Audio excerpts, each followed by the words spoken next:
Hello there, my name's Chris, and I am the owner and creator of Know Your Rep, where we try to keep Congress transparent. Today's agenda, I'm going to go ahead and go through my little introduction about myself and the application, some technologies that we built. Then we'll go and jump into a web demo of the actual application. Finally, we'll finish out with what we're going to be adding into future sprints or future iterations. So again, my name is Chris Mattox. I'm a full stack developer. I'm a US veteran. I'm a long life learner. I have over 15 years of experience in IT, and I am an avid C-SPAN watcher, as well as I have an immense passion for truth. So based on those qualities, I decided to create Know Your Rep. Know Your Rep is an application that allows a person with limited knowledge of the congressional process to be able to search bills, see information on those bills, see their local representatives, and also see how their representatives are voting and representing them in Congress. The technologies that I've used are Python, Node.js, Django for the back end, React, Bootstrap, CSS for the front end layout. I use some API framework, as well as chart.js to give a visual representation of the voting. I used MySQL for the backend database, and finally Postman for the testing and troubleshooting of API calls while doing the build. So without further ado, let's go ahead and jump straight into the application. So if you look at the application here, we're gonna land on a landing page, and we have a profile here. We can look at this profile, but as you can see here, there's no information. So it wants us to log in. So we can log in, and the reason for this is so that we can tailor the experience of the user with their profile information. So we can log in here, or we can log in here, depending on where we're at. If we go here, we're at the login screen. We can actually create a user right here. I'm not going to go ahead and create a user today just for sake of time, but you can see we're going to collect some information. And the big part of this information is actually the state and the party affiliation. The state is going to allow us to tailor that user's profile to the representatives that represent their state. And then the party affiliation is going to allow us to collect data and be able to segregate that information out to be able to better present data to people of specific parties. So if they want only information on the Democratic or the Republican Party. So let's go back to profile. We'll go ahead and log in with the user that I've already created. And once we do this, we're going to see that now the profile is actually populated. So we're going to have our profile information here, and as you can see, the state. So this is going to populate our Arizona representatives. So we'll see here the information for our representatives, their name, their party affiliation, as well as their office and their phone number, so we can contact them. If we want to go a little bit deeper, we can actually click on the senator by state, and we can choose any state. So if we choose, for instance, Florida, now we can see our Florida representatives. So if we look at the Florida representatives, we can see basic information just as we've seen, but we want to know a little bit more about those representatives. So we're going to go ahead and click on the member ID. This is going to bring us over to the profile page of our representative. So these are the committees that representative, Rick Scott, is actually a part of.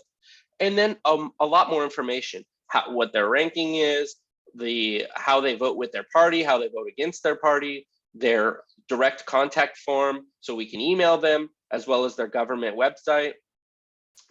But we want to know how their voting position was on specific bills. So we're going to click right here on the voting position. And from here, we're going to see everything that's been in the vote in the recent history. So we can see that they've voted on this bill and some nominations. And these are the votes and how they voted for those, as well as the total votes for the entire Senate and the total no's, what actions happened.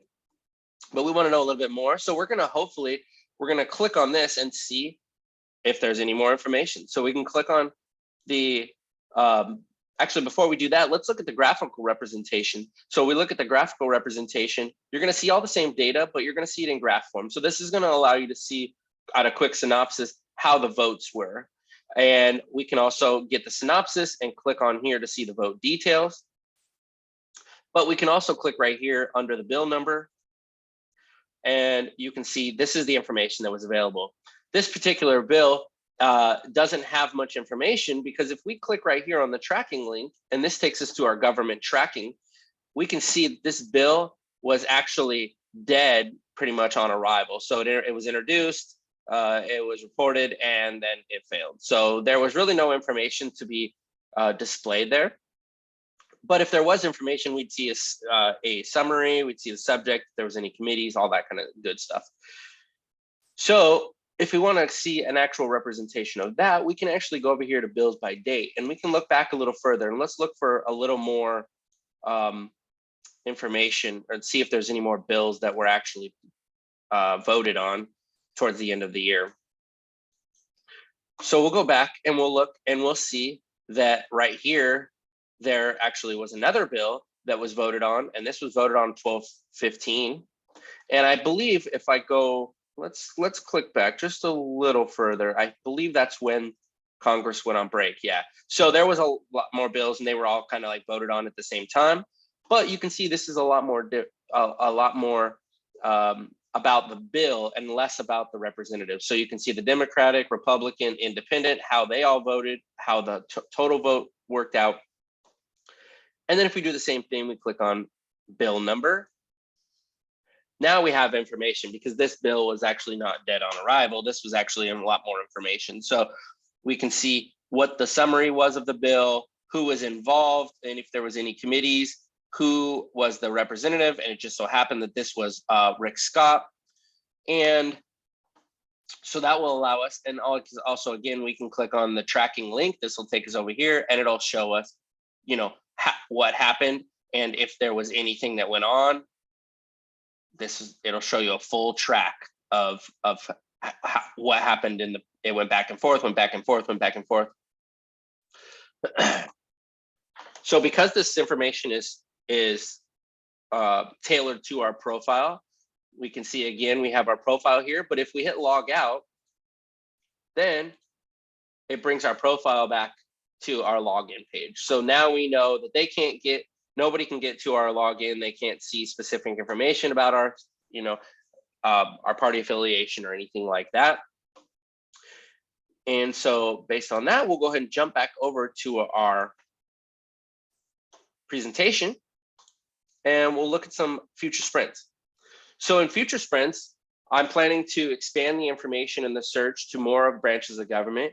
I want to add in the House of Representatives, and as well as local government sources. So local government cabinets, as well as like the governor's office and all that, so that you can see not only from your federal level, but from your local level, how things are voting, and how particular bills or even just your representatives are representing you. While I'm doing that, I'm going to be focusing on layout and reactiveness, because as I add more information in, I don't want it to become cumbersome, and I don't want it to become a place where people don't want to actually visit because it's too hard to find the information. So I want to make sure that everything is intuitive and the layout is reactive, as well as I want to focus more on mobile-friendly usability, so that you can have all this information at your fingertips and you can actually pull it out of your pocket, look it up. You can look up a bill. If you're at a party or you're at an event or wherever, and you want to know a little bit more about a bill, you can look it up real quick and you can get a synopsis, and then you can talk about that bill, and people can stay informed about what's going on in government. So that was an overview of Know Your Rep. Once again, my name is Chris Mattox. Thanks for listening, and hopefully I'll be able to build an app for you soon. Thanks, and have a great day.